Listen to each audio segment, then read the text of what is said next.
हजरत Khubaib को गिरफ्तार कर लिया मक्के वालों ने। उस वक़्त गुर्बत थी इस्लाम पर। मक्के में सारे लोग इकट्ठे हो गए और चौक में फांसी देने लगे हजरत खुबैब को। कहना आसान है, करना बड़ा मुश्किल है। बंदा जेल में उलझ जाए तो मैंने बड़े बड़े सियाने लोग माफिया मांगते देखे, बड़े बड़े लोग कहते देखे हैं कि ये काम बड़ा। कैदे तन्हाई बजाते खुद एक मुसीबत है। आपको अकेला रहना पड़ जाए ना, ये लॉकडाउन हुआ है तो लोग नफसियाती मरीज बन गए। अकेले रहना, तन्हा रहना कुछ छोटा काम है। हजरत खुबैब अकेले और मक्के का दौर और चारों जानिब काफर, और चौक में जब फांसी पे लटकाया जाने लगा तो अबू सुफियान बोले और बोल के कहने लगे, यार बंदा कोई काम करके बड़ा पछताता भी है कि यार नतीजा क्या निकला।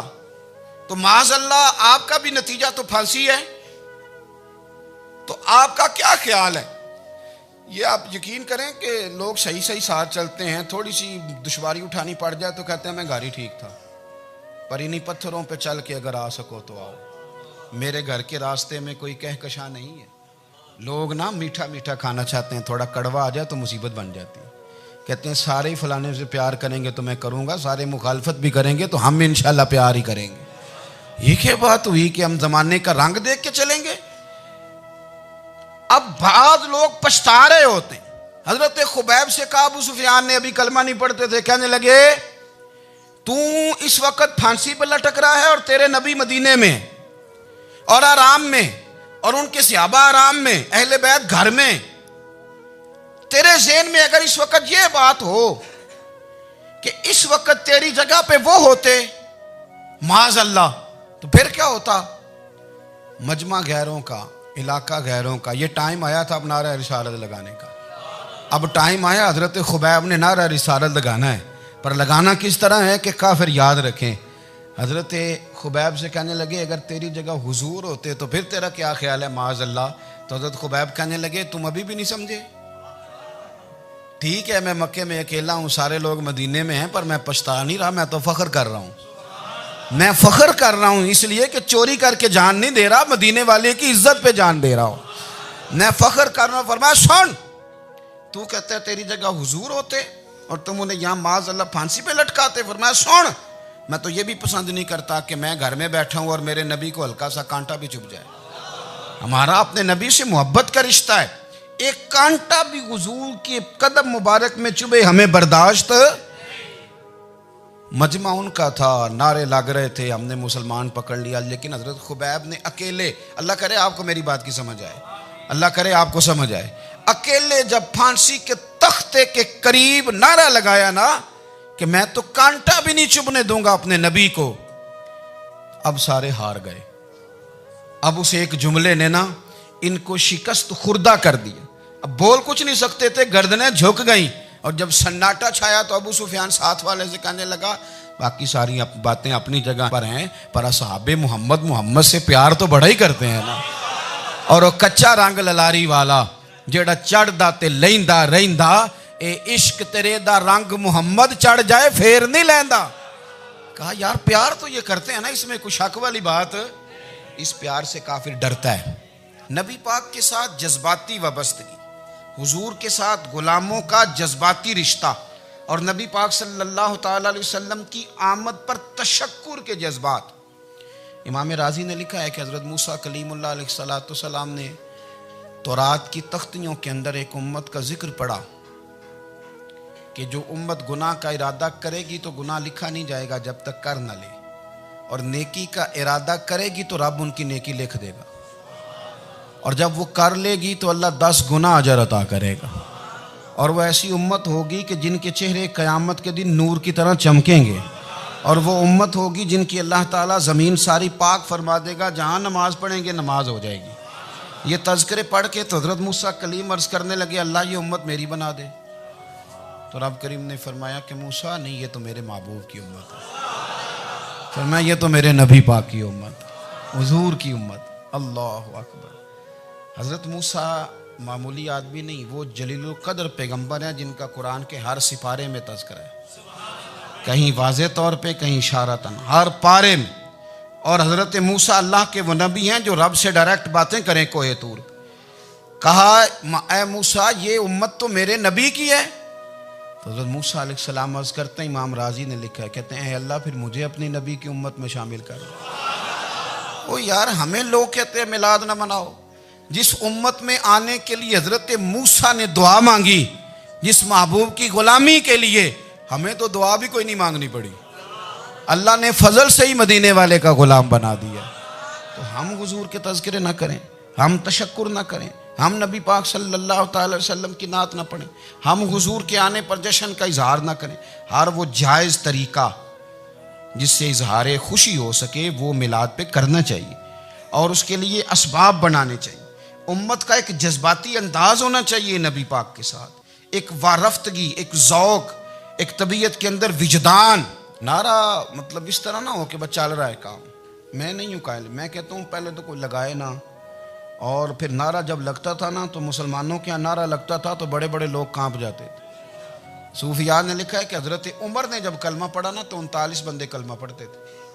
तो नबी पाक ने रात को दुआ मांगी, ऐ अल्लाह उमर को मुसलमान करके इस्लाम को इज्जत दे। हज़रत उमर सवेरे आ गए। मुझमें वो तफसील में नहीं जाता, बात लंबी। हज़रत उमर जब आए ना और उन्होंने आते जब कहा ना कि मैं कलमा पढ़ने आया हूँ, तो हुजूर इतने राजी हुए कि नबी पाक ने कहा अल्लाहु अकबर। तो सहाबा ने नारे लगाए अल्लाहु अकबर, अल्लाहु अकबर। यानी 40 लोग मुसलमान हुए तो नारे लगे, नारे लगे। हमारे सूफिया कहते हैं हज़रत उमर के आने पर जब नारे लगे तो बताओ कि वो तो नारा तकबीर लगा, नारा रिसालत क्यों नहीं लगा?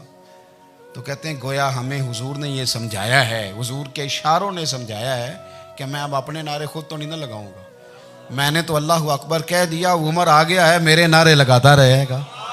अब नारे लगेंगे। हज़रत उमर ने पहले दिन ही कहा कि हुजूर आप सच्चे रसूल हैं तो छुप छुप के नमाज क्यों पढ़े? शुरू हो गए नारे, हुजूर आप सच्चे हैं तो छुप छुप के नमाज का क्या माना हो?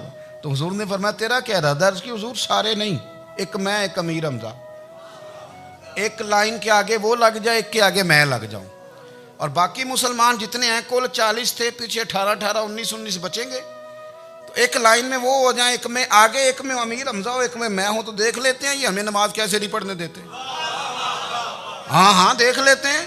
आए ना मैदान में, इधर आ सितमगर हुनर आजमाएं, तो तीर आजमा हम जिगर आजमाएं, और गुलामाने मोहम्मद जान देने से नहीं डरते, ये सर कट जाए यहाँ रह जाए कुछ परवाह नहीं करते। फरमाया भी पता चल जाता है ना, एक लाइन में हज़रत अमीर हमजा हो गए, एक में हज़रत उमर हो गए। पहले ये मारते थे जो हरम शरीफ में मुसलमानों के तरीके पे नमाज पढ़ता था, ये जुलूसों की बड़ी बरकत है। अंदर बैठे रहे ना चुप करके, निकल जाएं तो पता कुछ भी नहीं चलता। जब निकलते हैं ना लोग कहते हैं जुलूस क्या माना है, तो मैं बताता हूँ ना जुलूस का माना क्या है। हज़रत उमर ने बाहर निकले, 2 लाइनों का जुलूस, लंबा भी कोई नहीं, बंदे भी 40, और जनाब फारूक आजम बाहर निकले तो उमर का नारा, उमर का। हजरत उमर ने यूं करके आस्तीने बाजू की चढ़ा ली और अपने गले में जो उनके रुमाल था ना उसको यूं सीने पे बांधा, और इस हाथ में तलवार थी तो यूं करके बाहर लहराई। कहने लगे ओ मक्के के काफिरो इधर आओ मेरे सामने। जिसने अपनी बीवी बेवा करानी हो, जिसने बच्चे यतीम कराने हो, वो आए मैदान में। मुस्तफ़ा के गुलाम आज सड़कों पे निकल आए, आए मैदान में हमारे सामने हमारा मुकाबला करे। आए ना मैदान में, हम निकले हैं। अब हम यहाँ काबे में एलानिया नमाज पढ़ेंगे, हम पढ़ेंगे। ताकत है तो आओ ना, हमारा मुकाबला करो, आओ। कुफर बजाते खुद बहुत बड़ा झूठ है, और झूठ के पैर बस 2 बंदे निकले तलवारें लेके आगे आगे। तो फिर हजरत उमर ने एलानिया नमाज पढ़वाई खाना काबा। तो मेरे भाई रसूलुल्लाह सल्लल्लाहु अलैहि वसल्लम के गुलाम तो जब नारा लगाते थे तो हो ही कमाल जाता था। फिर बरेली के इमाम बोले, कहने लगे पेश हक मुजदा शफात का सुनाते जाएं। हुजूर क़यामत के दिन आगे आगे ना, हमारे आगे आगे खुशखबरी देंगे, कहेंगे तुम फिक्र ना करो, आ जाओ मैं तुम्हें बख्शवाता हूँ, मैं तुम्हारी सिफारिश, आ जाओ पीछे पीछे। हुजूर न पेश हक मुजदा शफात का सुनाते जाएंगे। यकीन करें बरेली के इमाम को भी बड़ा ही रंग आता है बयान करने का। कहने लगे आप रोते जाएंगे, अल्लाह को मनाना है ना हुजूर ने। कहते हैं पेश हक मुजदा शफात का सुनाते जाएंगे, आप रोते जाएंगे पर हमको हंसाते जाएंगे। बागे जन्नत में मुहम्मद मुस्कुराते जाएंगे, फूल रहमत के गिरेंगे हम उठाते जाएंगे, और हश्र में होगा हमारा दाखिला इस शान से हम या रसूल अल्लाह का नारा लगाते जाएं। हम या रसूल अल्लाह का नारा। इमाम राजी कहते हैं हुजूर ने एक रुक्का पकड़ा छोटा सा, एक बंदे को लोग दोज़ख में लेके जा रहे हैं। अच्छा मुझे एक बात बताओ, फैसला पहले हो गया है, अल्लाह के सामने हुआ है और फैसला हो गया और तय हो गया कि दोज़ख में जाना है। वो करीब पहुंच गए दोज़ख के, तो हुजूर ने देख लिया और बताया किसने? हजरत आदम ने। हजरत आदम कहने लगे हुजूर वो आपके गुलाम को दोज़ख में ले जा रहे हैं। नबी पाक आगे गए, क्या पढ़ते हैं हमारे भाई, हुजूर ने मुझे उनसे छुड़ा के छोड़ दिया। नबी पाक सल्लल्लाहु अलैहि वसल्लम आगे गए, फरमाया इधर आओ, कहाँ लेके जा रहे हो? अल्लाह के सामने फैसला हुआ है ना, फरिश्तों ने किया है ना। फरिश्ते को किसी से बदध्यानती तो नहीं ना करते, फरिश्तों ने जो किया ठीक किया है ना। क्यों लेके जा रहे हो? सोनिया गुनाह ज्यादा है, नेकियां थोड़ी हैं। फरमाया मेरे सामने तो लो। किसी फरिश्ते ने नहीं कहा कि सोने हम माज़अल्लाह हमको बेईमान है, हमारी कोई इससे जिद चल साडा को बनना सांझा है नाल। भाई मेरा मतलब है सही तोला है, फैसला है, फरमाया दोबारा तोलो। गोया रब भी फरमाता है जैसे मेरा महबूब कहता है वैसे ही कर। और कोई नहीं, दोबारा तोल लो, कोई हर्ज नहीं, तोलो ना दोबारा। फरिश्ते दोबारा आएंगे, उन्होंने दोबारा तोला, एक पलड़े में नेकियां एक पलड़े में गुनाह। अब वो गुनाह फिर ज्यादा निकले तो नबी पाक ने ना जेब से इतना सा रुक्का निकाला। रुके का भी कोई वजन होता है, वो हुजूर ने नेकियों के पलड़े में रख दिया, नेकियां बढ़ गई, फरिश्ते भी चुप कर गए। चलो भाई जन्नत में। मेरी तरह का था ना पता सारा है सरदार ने की थी, पता तो था ना उसे मन आनम के मन दानम, तो सीधा हुजूर के कदमों से जा लगा। कहने लगा सोने मैं तो सारी जिंदगी गुनाह करता रहा, ये कौन सी नेकी है? तो हुजूर फरमाने लगे चुप कर, जन्नत का दरवाजा खोल गया, तू जा जन्नत में। हुजूर रुके में क्या है? फरमाया तूने एक दिन दरूद सलाम नहीं पढ़ा था, और मैंने तेरा संभाल के रखा हुआ तेरा दरूद शरीफ, वो नारे रिसालत नहीं तूने लगाए थे, वो तू खोल के मेरे तज़किरे मैंने तेरा संभाल लिया। दोज़ख में मैं तो क्या मेरा साया ना जाए, क्योंकि रसूल पाक से देखा ना जाए, मेरे रसूल पाक। सर और मेरी बात सुनो, मैं भी आपको खाना नहीं खिलाता, लंगर मेरे संगी खिलाते हैं, मेरे दोस्त आपको खाना पेश करते हैं। हर जगह आप जाते हैं तो वहाँ कुछ लोगों की ड्यूटी होती है, लेकिन तिरमिज़ी शरीफ सियासता की हदीस है। हज़रत अनस ने पूछा था हुजूर क़यामत में कहाँ मिलेंगे? फरमाया हौज़े कौसर पे। हुजूर वहाँ अनस पानी पिलाएंगे कि बिलाल पिलाएंगे कि सुहेब पिलाएंगे? फरमाया नहीं, उम्मत प्यासी आएगी तो मैं अपने दस्ते मुबारक से पानी पिलाऊं। हुजूर वहाँ ना मिले तो फरमाया पुल सिरात पे आना, उम्मत गुजरेगी तो मैं रब्बे सल्लिम की दुआएं करूँगा। तो आला हज़रत फरमाते हैं जब हुजूर दुआ कर रहे हैं तो डरने की ज़रूरत क्या है? खुदा की रज़ा चाहते हैं दो आलम, खुदा चाहता है रज़ाए मोहम्मद, रज़ा अब पुल से वज्द करते गुजरी कि है रब्बे सल्लिम दुआए मोहम्मद सल्लल्लाहु। तो हुजूर वहाँ मुलाकात ना हुई तो फिर इस हदीस को भी ये हदीस मजबूत कर देगी। हुजूर फरमाने लगे फिर मिज़ान अमल पे आ जाना, उम्मत के अमल तोल रहे होंगे और मैं कामयाबी की दुआएं मांग रहा हूँगा। तो जिसके लिए हुजूर दुआ मांगेंगे नाकाम होगा, नाकाम होगा। अपने बच्चों को हुजूर की मोहब्बत सिखाएं, नबी पाक सल्लल्लाहु अलैहि वसल्लम की गुलामी करें। आपका रिश्ता नबी पाक के साथ मजबूत होना चाहिए, आपके ताल्लुकात हुजूर के साथ मजबूत होने चाहिए।